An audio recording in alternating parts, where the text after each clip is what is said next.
Doctor बीना चतुर्वेदी की आवाज़ में उनके कहानी संग्रह दहलीज के सपने से सुनिए कहानी सपनों की छाव में।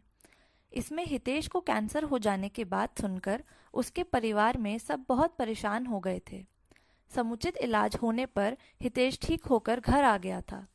पति पत्नी आपस में चर्चा कर रहे थे कि हमने अपने भविष्य के लिए जो सपने बुने थे उन सपनों की छाव में बची कुची जिंदगी को खुशी खुशी जिएंगे।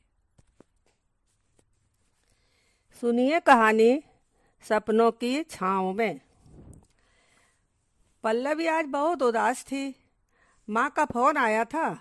उन्होंने बताया था कि पल्लवी से बड़े भाई हितेश को कई दिनों पूर्व हल्का सा बुखार आया था।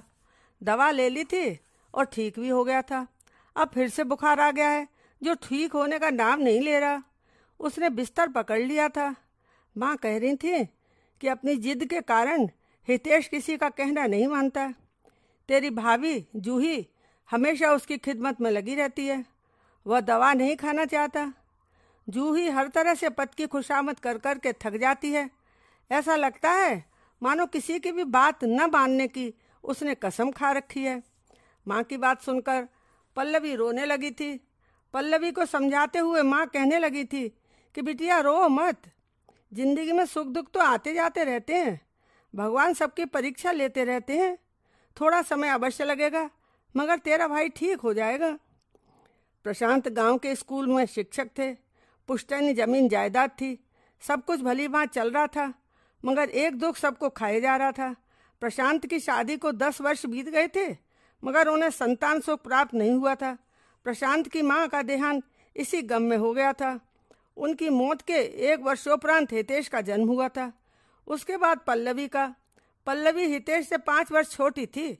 दोनों बच्चों की स्कूली शिक्षा गांव में ही हुई थी। बचपन में मिले अधिक लाड प्यार के कारण हितेश जिद्दी हो गया था। उसके मुंह से जो भी बात निकल जाती थी माता पिता को उसे पूरा करना होता था। यदि किसी कारणवश उसकी जिद पूरी नहीं की जाती थी तब वह खाना पीना छोड़कर घर को सिर पर उठा लेता था। दोनों बच्चे बड़े हो रहे थे। दोनों के स्वभाव में जमीन आसमान का अंतर था। पल्लवी जितनी समझदार थी हितेश उतना ही उद्दंड था। 10वीं कक्षा तक की पढ़ाई पूरी कर लेने के बाद हितेश ने जिद पकड़ ली थी कि वह गांव में नहीं रहना चाहता था। आगे की पढ़ाई वह शहर में जाकर ही करेगा।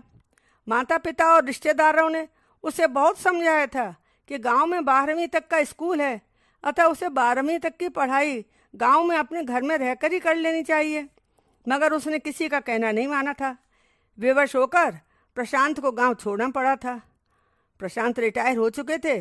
गांव की जमीन जायदाद को औने पौने दामों में बेचकर उन्हें शहर जाना पड़ा था। शहर पहुंचकर सबसे पहले उन्होंने रहने के लिए एक घर खरीदा था। हितेश और पल्लवी को स्कूल में भर्ती करवाया था।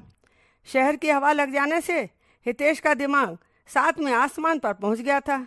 हर रोज नई नई फरमाइशें करता था। अच्छी बात यह थी कि मन लगाकर पढ़ाई कर रहा था।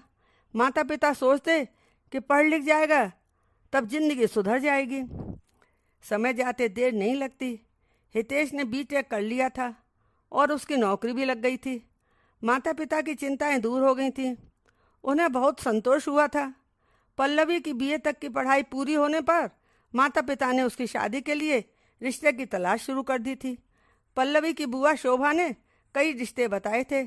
सभी की जांच पड़ताल की गई थी। शोभा की ननद गीता का लड़का अमोल अमेरिका से MBA करके आया था। उसकी नौकरी एक बहुराष्ट्रीय कंपनी में अच्छे पैकेज के साथ सम्माननीय पद पर लग गई थी। शोभा की बड़ी इच्छा थी कि पल्लवी की शादी अमोल के साथ हो जाए, मगर उसने यह सोचकर बात नहीं चलाई थी कि अमोल ने जिस तरह की पढ़ाई की है उसके बाद वह चाहेगा कि उसके मेल की लड़की से उसकी शादी हो। एक दिन गीता का फोन अपनी भाभी शोभा के पास आया था। गीता ने शोभा से कहा था कि वह अपनी भतीजी पल्लवी के रिश्ते की बात मेरे बेटे के साथ यदि करना चाहे तब अपने भाई प्रशांत से कहे कि वह अमोल के पिताजी से इस संबंध में बात करे। असल में अमोल के पिता माता को पल्लवी बचपन से ही पसंद थी। शोभा ने अपने भाई प्रशांत को फोन करके बताया था कि उसकी ननद अपने बेटे अमोल की शादी शीघ्र ही करना चाहती है। आप अमोल के पिताजी को फोन करके पल्लवी के रिश्ते के संबंध में बात करने के लिए समय ले लीजिए और शीघ्र ही उनसे मिलिए। आप कहेंगे तो मैं भी आ जाऊंगी। इस कार्य को प्राथमिकता देते हुए अच्छी तरह से सोच समझकर मुझे बताना। यदि यह संबंध हो जाएगा तब पल्लवी के भाग्य खुल जाएंगे, वह राज करेगी। अमोल के माता पिता से मिलने के लिए प्रशांत गए थे। शोभा भी वहाँ आ गई थी। बहुत ही सौहार्दपूर्ण वातावरण में रिश्ते की बात हुई थी। सबने मिलकर तय किया कि अमोल और पल्लवी को आपस में मिलने का मौका दिया जाए। यदि लड़का और लड़की आपस में संतुष्ट हो जाते हैं तब हम सगाई की रस्म शीघ्र ही कर लेंगे। तय किए गए कार्यक्रमानुसार सगाई की रस्म हो गई थी। दोनों परिवारों में शादी की तैयारियां होने लगी थीं। शुभ मुहूर्त में पल्लवी और अमोल की शादी धूमधाम से संपन्न हो गई थी। पल्लवी ससुराल आ गई थी। ससुराल में उसे खूब लाड़ प्यार मिल रहा था। पल्लवी की व्यवहार कुशलता को देखकर परिवार में सभी लोग खुश थे। अमोल को पति के रूप में पाकर पल्लवी स्वयं को बहुत भाग्यशाली अनुभव कर रही थी। हितेश की शादी के लिए आए दिन रिश्ते आ रहे थे। हितेश की शादी करके प्रशांत अपनी जिम्मेदारी से मुक्त हो जाना चाहते थे। वह चाहते थे कि हितेश की शादी ऐसी लड़की से हो जो इसे समझ सके और इसके साथ निभा सके। हितेश शक्ल सूरत से अच्छा था ही, इसके अलावा नौकरी भी ठीक ठाक कर रहा था, मगर उसके जिद्दी स्वभाव के कारण माता पिता चिंतित रहते थे। हितेश की ऑफिस में जूही नाम की एक लड़की काम करती थी। वह बहुत ही व्यवहार कुशल और समझदार लड़की थी। हितेश और जूही दोनों एक दूसरे को पसंद करते थे और शादी करना चाहते थे, मगर उनकी शादी में एक बहुत बड़ी अड़चन आ रही थी। हितेश ने जूही के समक्ष एक शर्त रख दी थी कि यदि वह उससे शादी करना चाहती है तब उसे नौकरी छोड़नी पड़ेगी। वह जूही को एक हाउसवाइफ के रूप में ही स्वीकार करेगा। कहते हैं ना कि प्यार अंधा होता है। जूही ने हितेश की शर्त मान ली थी। दोनों ने कोर्ट मैरिज कर ली थी। जूही हितेश की पत्नी बनकर उसके घर आ गई थी। दोनों की जिंदगी खुशियों की बहार से छा गई थी। सुशिक्षित, सुंदर और सुघड़ जूही को बहू के रूप में पाकर हितेश के माता पिता बहुत खुश हुए थे। प्रशांत कह रहे थे, अरे हितेश की माँ, बहुत अच्छा हुआ कि हितेश ने स्वयं ही पत्नी का चुनाव करके कोर्ट मैरिज कर ली। हम दोनों को भी झमेलों से मुक्ति मिल गई, कुछ भी नहीं करना पड़ा। देखो तो सही हितेश कितना खुश रहता है। हितेश की माँ जूही से घर का कोई भी काम करने के लिए नहीं कहती थी। वह रसोई में जब काम कर रही होती तब जूही वहाँ आकर उनसे कहती, माँ जी आप अकेले ही सारे काम क्यों करती हैं? मुझे बताइए। मैं चाहती हूँ कि आपके मार्गदर्शन में मैं ही घर के सब काम किया करूँ। मेरे होते हुए आप काम करती रहें, यह मुझे ठीक नहीं लगता। माताजी कहती, बेटा मेरी तो काम करने की आदत है, मुझे काम करना अच्छा लगता है। यदि मैं घर के काम नहीं करूँगी तब मेरा समय कैसे व्यतीत होगा? तुम्हारी जैसी नौकरी करने वाली लड़कियाँ घर का काम कहाँ करना चाहती हैं? बिटिया मैं चाहती हूँ कि तुम बस हितेश का ध्यान रखा करो, उसकी खुशी में मेरी खुशी है। कुछ ही दिनों में जूही ने घर के सभी कामों की बागडोर अपने हाथों में ले ली थी। वह माँ जी को कोई काम नहीं करने देती थी। सब कुछ ठीक ठाक चल रहा था, मगर हितेश को बुखार क्या आया, परिवार की सुख शांति तहस नहस हो गई थी। घर के सब लोगों के कहने पर भी हितेश अस्पताल जाने के लिए तैयार नहीं होता था। एक दिन बड़ी मिन्नतें करके जूही हितेश को अस्पताल ले गई थी। डॉक्टर ने हितेश का चेकअप करने के बाद कई टेस्ट लिख दिए थे। सब टेस्ट करवाने में सुबह से शाम हो गई थी। थकी हारी जूही हितेश को लेकर जब घर आई और उसने माता पिता को बताया कि डॉक्टर ने कहा है कि कल रिपोर्ट देखने के बाद ही वह बता सकेंगे कि मरीज को क्या हुआ है। अगले दिन जूही सारी रिपोर्ट्स लेकर डॉक्टर के पास गई थी। रिपोर्ट्स देखने के बाद डॉक्टर ने कहा कि एक बार पुनः अल्ट्रासाउंड करवानी होगी। इसके अलावा सीटी स्कैन भी शीघ्र करवाइए, मरीज की हालत ठीक नहीं लगती।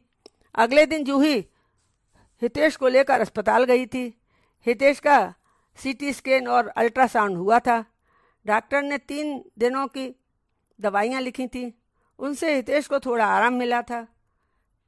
कई डॉक्टर्स ने सारी रिपोर्ट्स का भली भांति निरीक्षण करने के बाद बताया था कि हितेश को लिवर कैंसर हो गया था और 3rd स्टेज पर पहुंच गया था। इलाज शीघ्र शुरू करना होगा, इंतजार नहीं कर सकते। अगले दिन से हितेश का कैंसर का इलाज शुरू हो गया था। जूही अस्पतालों के चक्कर लगा लगा कर परेशान हो रही थी। डॉक्टर ने बताया था कि सप्ताह में 2 बार हितेश की कीमोथेरेपी हुआ करेगी। मरीज की हालत देखने के बाद बता सकेंगे कि कितनी कीमोथेरेपी करनी होगी, उसके बाद ही ऑपरेशन होगा। प्रशांत ने फोन करके पल्लवी को सब समाचार दिए थे। पिताजी का फोन सुनने के बाद पल्लवी के होश उड़ गए थे। तुरंत ही पल्लवी ने अपने पति अमोल को फोन करके हितेश की बीमारी के समाचार बताए थे। पल्लवी का फोन सुनते ही अमोल बैंक से पैसे निकालकर फुर्ती के साथ घर आ गए थे। अमोल ने पल्लवी से कहा कि बैग में कुछ कपड़े डालो, हमें शीघ्रता के साथ हितेश के पास पहुंचना होगा। वहां वे लोग परेशान हो रहे होंगे। जूही बेचारी अस्पतालों के चक्कर लगा रही है। अमोल ने शीघ्रता से गाड़ी में सामान डाला और रवाना हो गए थे। अमोल और पल्लवी जब घर पहुंचे थे तब माँ ने बताया कि डॉक्टर ने आज से हितेश की कीमोथेरेपी शुरू कर दी है। तुम्हारे पिताजी और जूही हितेश के साथ सुबह से अस्पताल गए हुए हैं। थोड़ी देर पहले जूही का फोन आया था, कह रही थी कि अभी 2 घंटे और लग जाएंगे, उसके बाद घर आएंगे, चिंता मत करना। अमोल ने माताजी से अस्पताल का पता पूछा और दोनों फौरन अस्पताल चले गए थे। वहां पहुंचकर देखा कि हितेश की कीमोथेरेपी चल रही थी। जूही और प्रशांत जी चुपचाप सिर झुकाए बैठे थे। जूही ने जैसे ही दीदी और जीजाजी को देखा, उसकी आंखों में आंसुओं का समुद्र उमड़ पड़ा था। पल्लवी और अमोल ने जूही के सिर पर हाथ फेरते हुए उसे सांत्वना दी थी। अमोल ने कहा कि चिंता की कोई बात नहीं है, हम हितेश का अच्छे से अच्छा इलाज करवाएंगे, हमारा हितेश ठीक हो जाएगा। हितेश बहुत ही मासूम भाव के साथ अमोल और पल्लवी को देख रहा था। कीमोथेरेपी पूरी हो जाने पर सब घर आ गए थे। डॉक्टर ने कहा था कि अगली कीमोथेरेपी के लिए 3 दिनों बाद मरीज को लेकर अस्पताल आ जाना। डॉक्टर ने 3 दिनों के लिए दवाइयां दी जो हितेश को सुबह शाम खानी थी। अस्पताल आने से 1 दिन पहले एक टेस्ट करवाकर उसकी रिपोर्ट ले जानी थी। अमोल हितेश का हाथ पकड़कर मजाकिया लहजे में कहने लगा, अरे भाई साहब, आप तो एकदम चंगे दिख रहे हैं। पिताजी का फोन सुनकर हमारे तो होश ही उड़ गए थे। हितेश ने कहा, अरे ये लोग व्यर्थ में ही चिंता कर रहे हैं, मुझे तो कोई तकलीफ भी नहीं हो रही, बस कैंसर का नाम ही घबराहट पैदा कर देता है। आप लोगों को देखकर अब मैं एकदम ठीक हूँ। जूही और पल्लवी ने मिलकर खाना बनाया था। सब फ्रेश होकर डाइनिंग टेबल पर आ गए थे। सब ने भोजन के साथ खूब गपशप की। एक बात तय की गई कि अब न तो कोई कैंसर का नाम लेगा और ना ही इस पर कोई चर्चा होगी। हम जिस तरह से रहते थे वैसे ही रहेंगे। अगले दिन अमोल ने हितेश की रिपोर्ट्स की फाइल बम्बई के कैंसर अस्पताल के बड़े सर्जन को भेजी थी। उनका जवाब आया था कि जो इलाज चल रहा है वह एकदम सही है, यदि आप चाहें तब यहाँ भी ला सकते हैं, चिंता की कोई बात नहीं है, समय अवश्य लगेगा मगर मरीज सही हो जाएगा।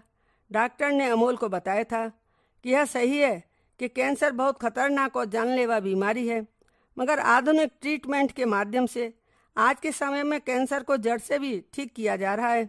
इसके लिए मरीज को शारीरिक और मानसिक रूप से मजबूत रहने की ज़रूरत होती है। अमोल और पल्लवी 2 दिन रुककर वापस चले गए थे।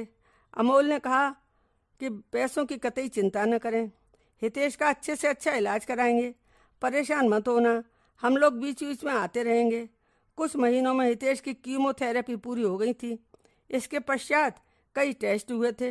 डॉक्टर के अनुसार सब सही चल रहा था। अब हितेश का ऑपरेशन होना था। डॉक्टर ने तारीख दे दी थी। अमोल और पल्लवी आ गए थे। ऑपरेशन सफल रहा था। कुछ दिनों तक हितेश अस्पताल में भर्ती रहे थे। ठीक होने पर छुट्टी मिल गई थी। घर पर आराम करने के लिए डॉक्टर ने कहा था। एक शाम अपने घर के लॉन में फूलों के बीच बहुत खुशहाल माहौल में जूही और हितेश दोनों बैठे हुए बातें कर रहे थे। जूही ने कहा, हितेश, हमने अपनी ज़िंदगी में बहुत कष्ट झेल लिए हैं। अब भविष्य के लिए हमने जो सपने बुने थे उन सपनों की छाँव में हम दोनों अपनी बची खुची ज़िंदगी को खुश होकर जिएंगे।